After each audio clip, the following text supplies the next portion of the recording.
Hello, my wonderful people, the Okute lovers, my Biafran brothers and sisters in the house. We have a very good news here. The UK government that have remained adamant for all these years of holding Mazi Nnamdi Kanu captive have set a date now. The appeal court have fixed a date to hear Nnamdi Kanu's case as lawyer blast British government. The lawyer working for Mazi Nnamdi Kanu both in locally and internationally level is about to achieve a stand now because the British appeal court is now ready to attend and look into the case of Mazi Nnamdi Kanu, the indigenous people of Biafra, IPOB leader. So make una hear this breaking news before we proceed. UK Court of Appeal fixes date to hear Mazi Nnamdi Kanu's case as lawyer blast British government. So now so we take BO, so my wonderful people, my viewers and subscribers, we don't let they get like Land Rover. Today happens to be Friday. Today, na 16th day, if I'm not mistaken, in the month of June, all in the year of 2023. And I know where we did. This one, Agbado year and Agbado administration of government. If you know, you know. If you don't know, forget it. So if you never subscribe to my channel, this is the right time for you to do that. Move on now. Just hit that subscription button. And make sure you do what? You keep on sharing any of my content. It is very, very important. Please try to comment and also like. All the very, very important part. It will allow YouTube and their platform to recommend my video to other users in the platform. Because your duty is to help me to share, while my duty is to make sure that I search for news, every news and crannies on the internet to bring to us what we are hearing this very point in time. So without not taking much of our time, please tighten your seatbelt. Let us go to the straight to the reason why we are here today. Now so we take bill. The United Kingdom Court of Appeal has scheduled June this month to hear an appeal by the family of the leader of indigenous people of Biafra, IPOB, Mazi Nnamdi Kanu, over his continued detention by the Nigerian government. Kanu's UK family lawyer, Shirihan Maka of Bindimansi LLP, confirmed the date while noting that there is no clear and principled policy around protecting British citizens mistreated abroad. So they don't have any policy for that. So therefore, they cannot have a full action or full right to intervene on Mazi Nnamdi Kanu's case, according to what the lawyer is saying here. Anyway, let us proceed. In a statement, Maka signed and circulated, Kanu's special counsel, Aloye Jimako, said Kanu's case will set an important precedent on whether the British government has the right to avoid making a decision on whether a British citizen is subject to fundamental breaches of international law, in spite of the overwhelming evidence of violations of their rights or whatsoever in any way at any time. The statement titled, Why Nnamdi Kanu's Case Matters to Every British Citizen Traveling Abroad, reads partly. According to the Office for the National Statistics, UK residents make around 19.1 visits abroad each year. Most of these residents will be British citizens with a passport declaring to authorities of the other states that the Queen and so now the new King request and requires. All those whom it may concern to allow the bearer to pass freely without let or hindrance, and to afford the bearer such assistance and protection as many as may be necessary. And most will assume that if they are denied such assistance and protection abroad, and the worst still are seriously harmed, then the UK government will step up to assist them. After all, the most basic function of any state is to protect its own citizens. Nnamdi Kanu's case, which is awaiting a hearing in the UK's Court of Appeal on June 22 this year, in fact this month, is said to put each of these assumptions to the test. That is because if the High Court were right to reject his family's judicial review claimed earlier this year the UK government has what amounts to a right to remain indifferent and passive when British citizens' rights are grossly abused abroad.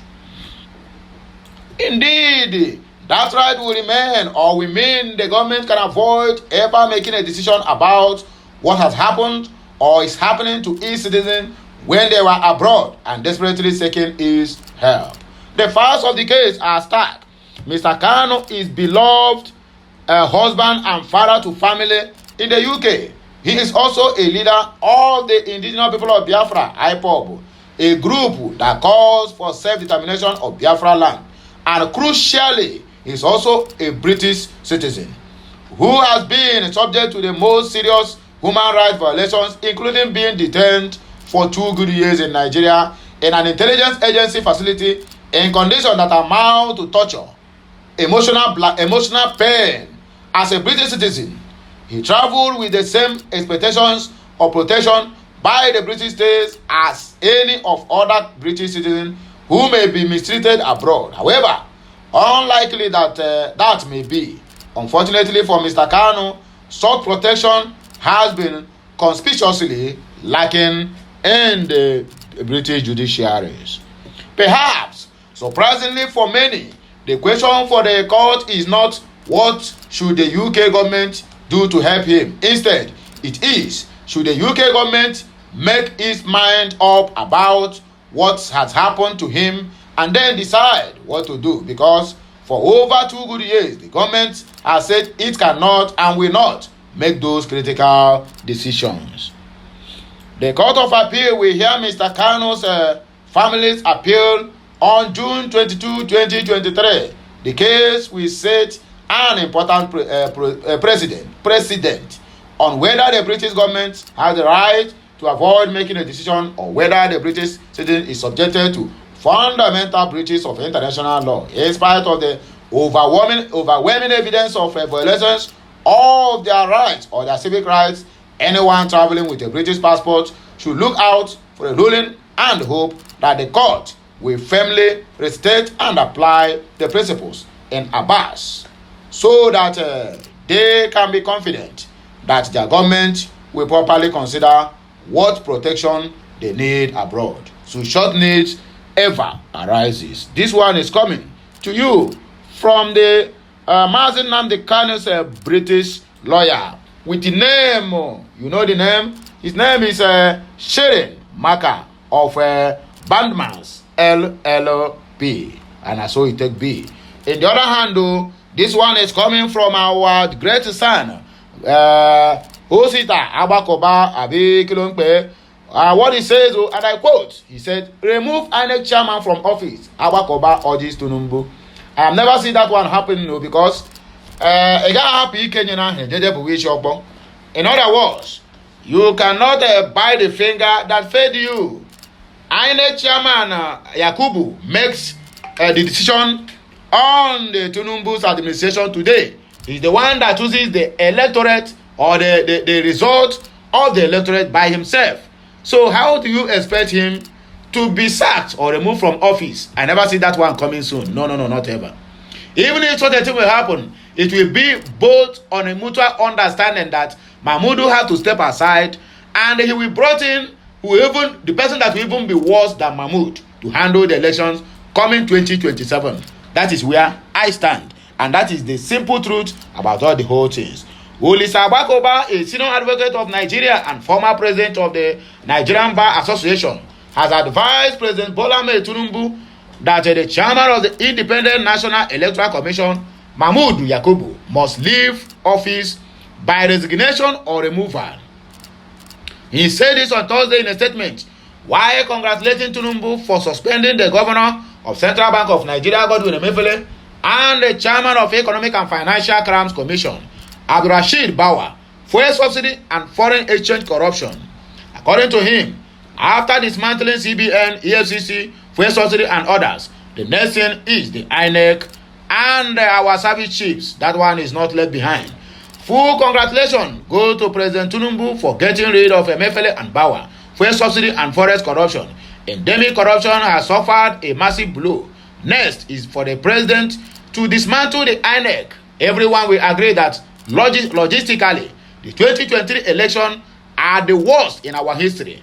Whether the military rule or not the military rule, the 2023 election for record purposes is the worst in the history of Nigerian election. I do not refer to the merits of the results of the election. Many results are disputed and are in tribunals. Both petitioners and respondents suffered at the hands of an incompetent INEC chairman and his officials. As we wait rulings from the courts, massive reforms of the electoral framework ought to begin, but this means that the INEC chairman will have to leave office by resignation or removal. Otherwise, the reform task will be impeded. I add that the suggested reforms have nothing to do with the merits of election results. Both winners and losers of the elections were victims of the failure of INEC. A deep cleansing of INEC will enhance confidence in Nigerian democracy. He stated, removing INEC chairman means removing the president of the Federal Republic of Nigeria, because this one is going to be a very big blow in the midst of the cabals who did all these things to Nigeria. I'm saying this is I'm not inciting anybody, but to state the obvious that removing Professor Mahmood from the INEC chairman, my dear, things is going to happen because a lot of people will open their mouth to. In less than 3 weeks upon inauguration as president, Tinubu has embarked on a number of reforms, including the unification of foreign exchange, signing of Students' Loan Act and Data Protection Act, including others. On the other hand, though, Save Nigeria or Save Naira with urgent implementation of GIP. Okechukwu urges Tinubu. This is one of our slaves. We sold them to the slave masters and let them go there and do whatever they like at any time, at any day. So Okechukwu, you and what do they call him? This one that this is a woman that stay in Lagos State. What did me down in name self? I don't forget. Two of you, we don't sell on to APC and to the Sokoto Caliphate and the Fulani Kabas. Anything where they like, may they use on do. If they like, may they use on they do too. May they just that and I born too. Nike, because I'm not saying I watch on they enjoy from there. All this Fulani go to use on this thing they do. You understand now? Not everything I have to mention here. But first of all, let me drink water. I'll be right back. A foundation member of the All Poverty Congress, APC, Mr. Osita Okechukwu, has advised President Bola Tinubu to urgently implement the Green Imperative Project, GIP, and agricultural mechanization project that will help the farmers.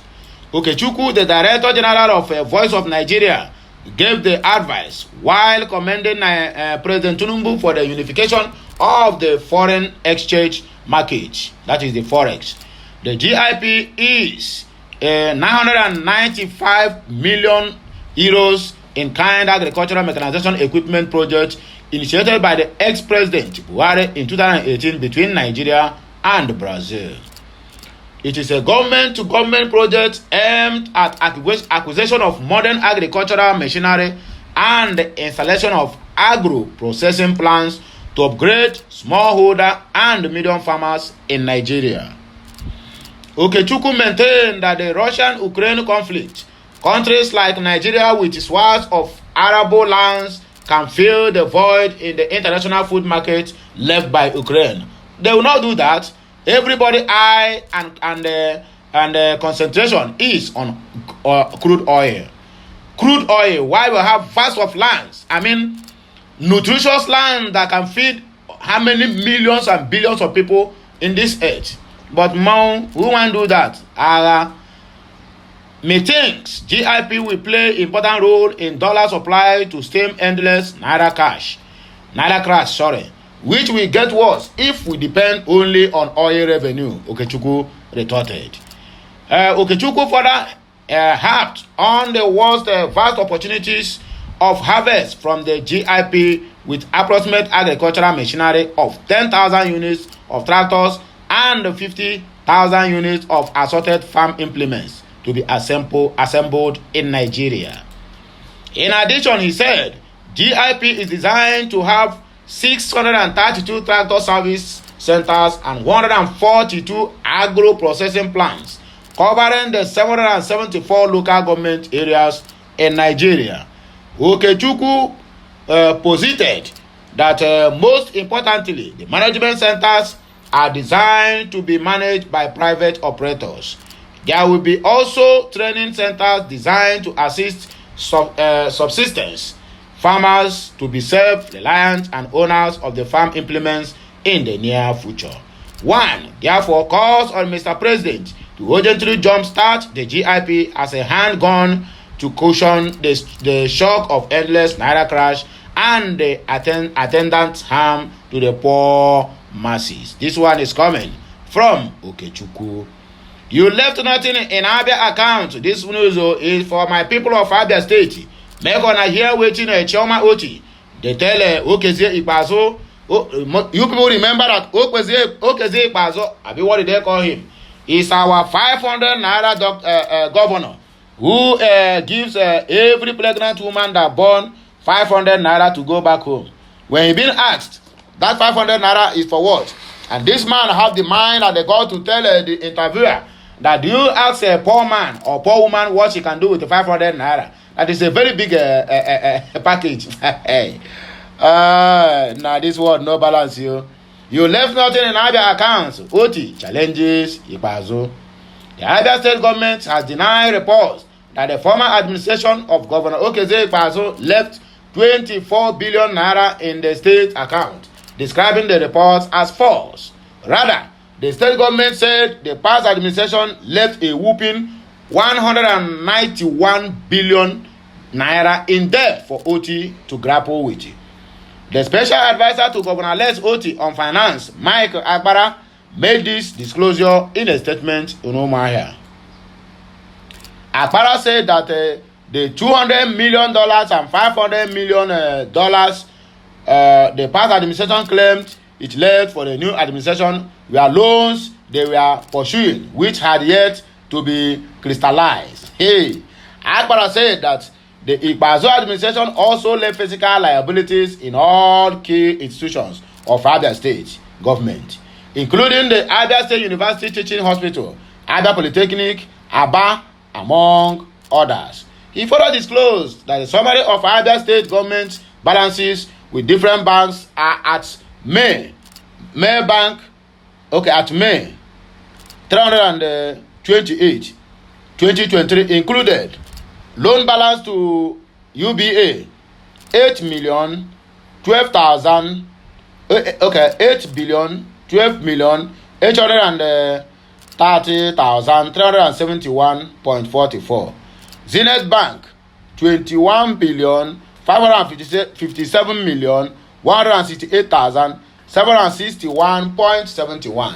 Union Bank 597 billion 638 million 399.55, and Central Bank 47 billion 760 million for 7 trillion 760 million 302,510.12, making a total balance of 77 trillion 927 billion 939 million 42,000.82, according to what we have here. For loan balance, while domestic debts were as follows: salaries and subventions arrears. All this money, where are they, and how are you going to recover them from the past administration? I don't like all this long news and all this long talk. It have nothing to do to the public. The question there is, how are you going to recover this money from the past government or from the past administration? He also made public that the external debts of the state are 42 trillion 282 billion 206 million 109,000.84, making the grand total of debt left for the present administration 191 billion trillion 239 billion 307 million 593.67. Akpara added, if Ikpeazu had the billions he claimed to have left behind for the government, OT-led government in April and May, why did he not pay workers and pensioners before leaving office? He further alleged that the former governor may be making moves to join the All Progressive Congress APC to enjoy cover from justice. It's true, and that's exactly what is going to happen now. Just watch out for the few coming days or months.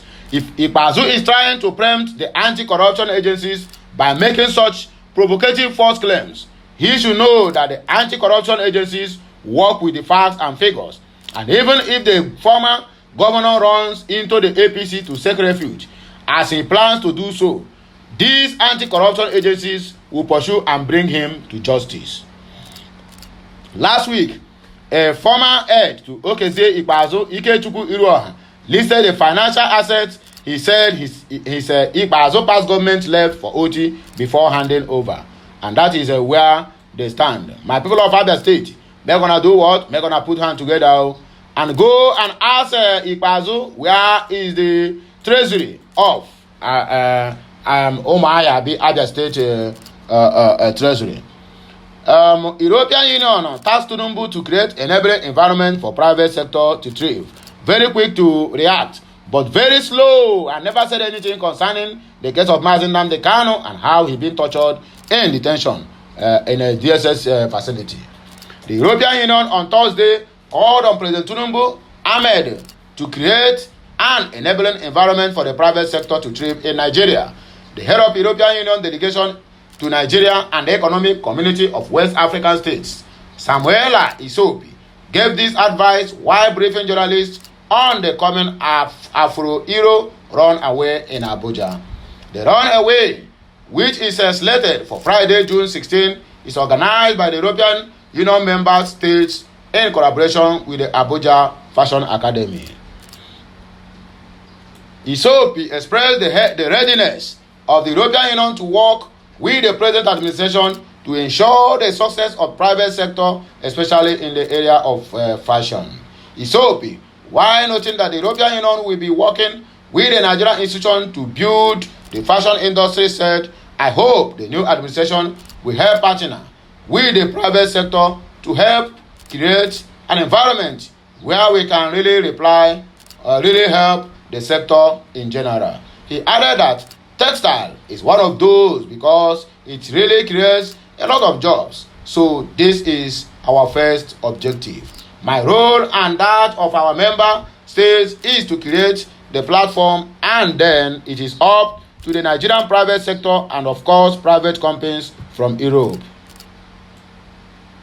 Speaking on the upcoming Afro-Euro runway, Isopi said the very first edition of the special event, the Afro-Euro Runway Fashion Show, will load on June 16, 2023. That is happening today. When I arrived in Nigeria a few years ago, I said we should try and see how we can really facilitate dialogue between cultures using fashion.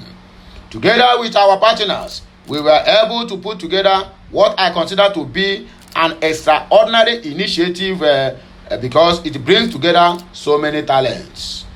Speaking at the program, a renowned fashion designer, Paolo Ciciano, held the seven finalists, urging them to take advantage of the opportunity given to them. Ciciano said, I want to thank the European Union for this because it is such a realistic opportunity for the 7 designers that are going into this. It sort of people the next 5 years of your life, and you need to take advantage of it. Nigeria is aware of talents, and there are so many things that we bring into fashion in terms of innovation. 7 finalists will compete on Friday, and 4 winners will be selected. That is starting from 1st until number 4th, where we stand. Family, okay, where we leave this one or this one a story for next day. Become rubber stamp. Arewa Yusu threaten the Akpabio. They're gonna see when Bajabia Miller and Ahmed Lawan is heading the rubber stamp Senate. Nobody even threatened them.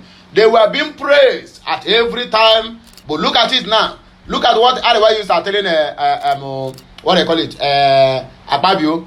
He said, and I quote, become rubber stamp will bring fight to your doorstep. Arewa used to warn Akpabio. So anyone that now come from their own side, they will be considered as a scapegoat. Then anyone that comes from their own side, whatever they do or does is okay with them. Even if the country is turning upside down, they don't care. On our way done, this is how Nigeria want to become one. It can never, and not now, and not ever. The Arewa Youth Consultative Forum on Thursday warned Senator Godswill Akpabio against being a rubber stamp Senate president. Arewa Youth Consultative Forum National President Irima Shetima warned that the Northern Group will take the fight to his doorstep if he becomes a rubber stamp Senate president. Shetima, however, described Akpabio as a qualified lawmaker who can saddle his new leadership role. Speaking with Daily Post, Shetima said Akpabio's emergence would dose the tension created by the Muslim ticket. According to Shetima, our concern was that the office of the Senate presidency is not zoned to a northerner or somebody with a Muslim background. To that extent, Nigeria is a secular state, so we must give respect to other faiths, considering how the country is at this critical period. It is a welcome development that the Senate president came from the South. Our first target was the Southeast, but only God knows why APC zoned it to the South. Though it is for good that he came from the South with a Christian background, so the tension will go down a little, unlike when it is given a Muslim northerner. This period of sentiment and the nepotism must be wiped out in the course of governing this country, because there are tensions and panic everywhere. Our demands are that we are looking forward to seeing an independent legislature, the right things being done, and I commend Tinubu for the bills he has passed. This has given Nigerians hope that the executive and legislature will work together without being rubber stamped. I know Akpabio to be an intelligent person as a governor, and I know him to be an independent-minded person, but I pray he doesn't become a rubber stamp, because if he does, I will be the one of those who will stand and fight him. He is a lawyer, an experienced lawyer, and a former governor, so by all standards, he is qualified. And if he opts to be a rubber stamp, we will bring the fight to his doorstep. This one is what the Arewa Youth is telling. What do they call him? He's telling the Senate president, Akpabio, Godswill Akpabio. Reps reject motion seeking to ban Japa syndrome. Reps don't reject them, make una provide work for the youth. That is where we stand. Whether you reject them or you sign it into law, but do what? Provide work for the youth. The House of Representatives on Thursday rejected a motion seeking to declare the